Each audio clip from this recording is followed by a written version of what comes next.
sekarang kita dengarkan penjelasan dari Deputi Bidang Sumber Daya Manusia Aparatur Kemenpan RB, Bapak Dr. Insinyur Alex Denny. Silakan. Terima kasih Bu Pimpinan, Bu Hatifah, yang saya hormati para pimpinan Komisi 10, Bapak Ibu anggota Komisi 10 DPR RI, Mas Menteri, Bapak-Bapak Dirjen, Ibu Dirjen dan Bu Sekjen, serta Bapak Ibu yang hadir. Selamat pagi, Assalamualaikum warahmatullahi wabarakatuh. Salam sejahtera bagi kita semua, Om Swastiastu, Namo Buddhaya, salam kebajikan. Pertama kami izin mewakili Pak Menpan yang diundang pada pagi hari ini. Beliau ada tugas keluar kota untuk menyampaikan beberapa hal terkait dengan kebijakan pemenuhan kebutuhan ASN guru. Tadi sudah disampaikan banyak sebetulnya oleh Mas Menteri, Bu Dirjen dan Pak Dirjen. Kami hanya ingin menyampaikan beberapa hal tambahan bahwa PR kita memang cukup berat dalam konteks transformasi aparatur sipil negara. Saat ini ASN kita sudah lebih dari 4,3 juta jumlahnya, tahun lalu 4,2 juta, dan memang 77% ASN kita itu adanya di daerah, jadi 3,3 juta itu ada di daerah. Lebih dari 36% itu adalah guru, baik PNS maupun P3K. Jadi kalau guru ini kita selesaikan, nakes kita selesaikan, sebetulnya Pareto dari ASN ini agak cukup terselesaikan begitu, karena porsi terbesarnya memang ada di sini.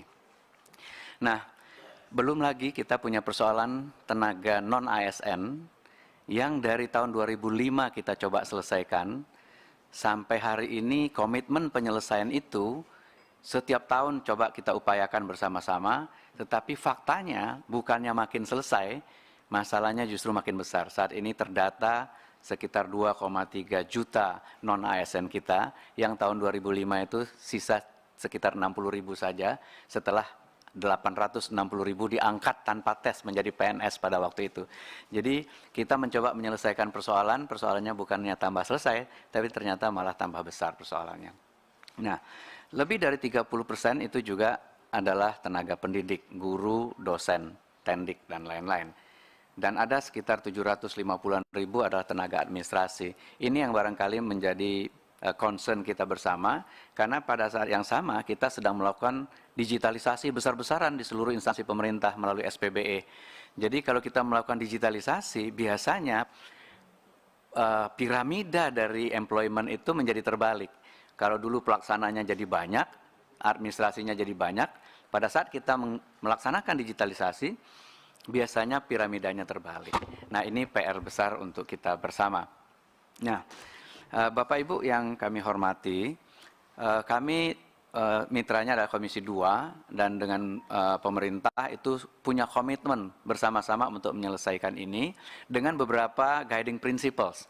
Pertama, penyelesaian non-ASN ini kalau bisa menghindari terjadinya PHK massal. Ini guiding principles yang kami sepakati bersama-sama antara pemerintah dan Komisi 2. Guiding principle yang kedua adalah jangan sampai anggarannya juga membengkak. Karena pada saat yang sama kita punya undang-undang yang mengatur porsi dari APBD.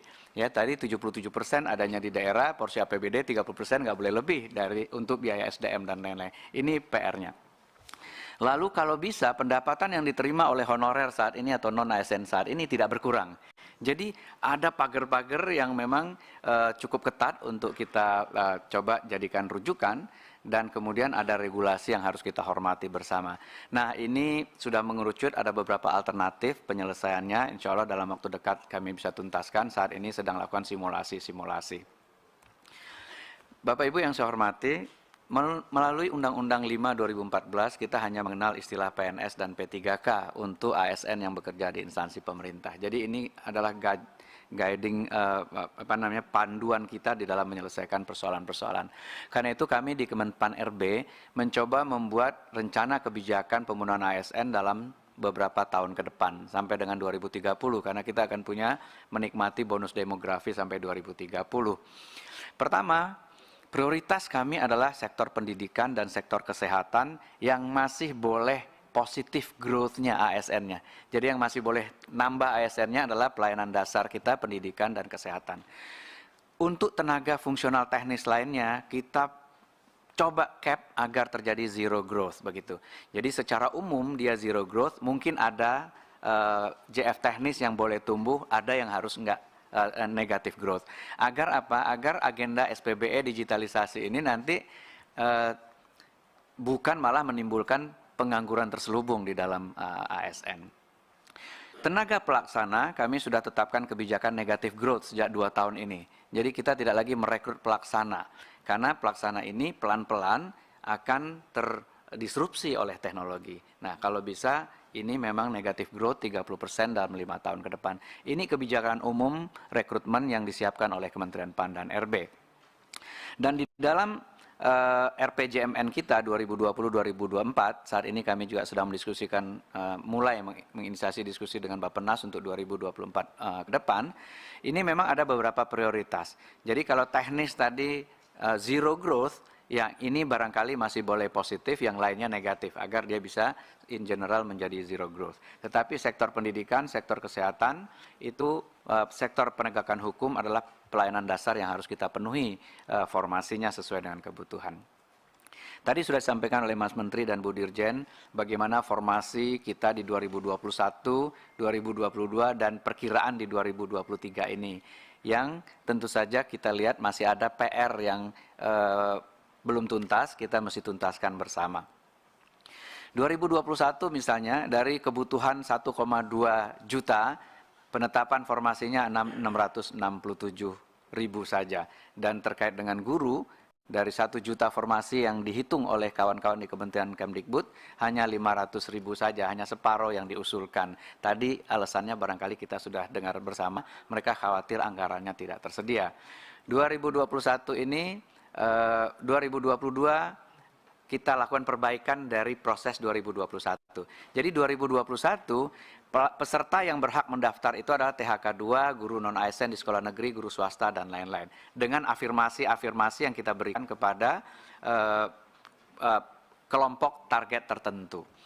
Nah, tetapi kenyataannya ternyata ada THK 2 lulus passing grade, nggak dapat formasi karena kalah ranking misalnya dengan pelamar lainnya.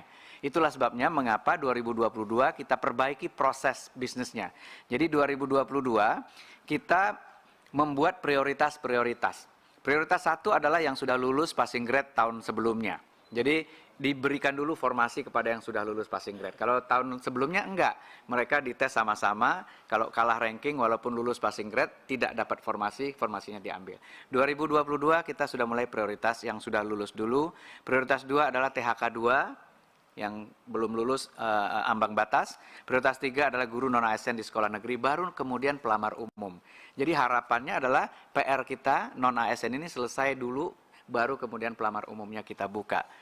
Nah, 2022 pun ternyata jumlah formasi yang disediakan, keterisiannya juga masih jauh dari harapan. Dan berkali-kali dalam setiap kali diskusi masih ada perbedaan persepsi dari kami instansi pusat, Kementerian Keuangan yang merasa sudah menyediakan anggaran, bahkan sudah diirmak, tetapi teman-teman di daerah tetap merasa jumlahnya nggak sama dengan apa yang kita butuhkan. Ini sudah dilakukan one-on-one berkali-kali oleh Bu Dirjen dengan Kementerian Keuangan, dengan daerah, untuk memastikan bahwa sebetulnya kebutuhan yang ada, formasi yang disiapkan, anggarannya sudah disiapkan.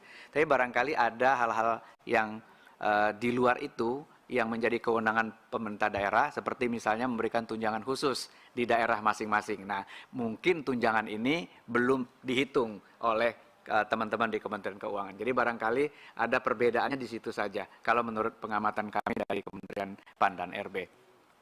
Karena itu permasalahan-permasalahan ini tentu harus ada terobosannya, dan tadi Mas Menteri sudah menyampaikan 2024 kita mungkin akan kami di Kementerian PAN RB juga sedang menyiapkan bagaimana rekrutmen itu bisa lebih fleksibel waktunya, tempatnya, dan lain-lain. Karena selama ini kita melakukan satu batch setahun sekali dengan rekrutmen yang begitu besar.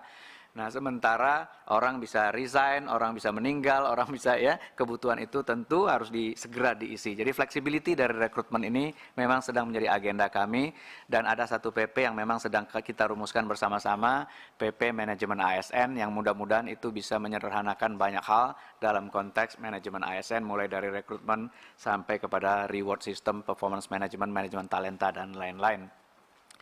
Bapak Ibu, arah kebijakan rekrutmen 2023 tetap berpihak atau berfokus kepada pelayanan dasar, guru dan tenaga kesehatan, itu prioritas nomor 1. Tetapi karena kita menggelindingkan SPBE dan digitalisasi, kami memberi ruang untuk merekrut talenta-talenta digital dan data scientist. Karena selama ini policy making kita mungkin kurang kuat analitiknya, sehingga kita membutuhkan talenta-talenta digital dan data scientist ini secara terukur.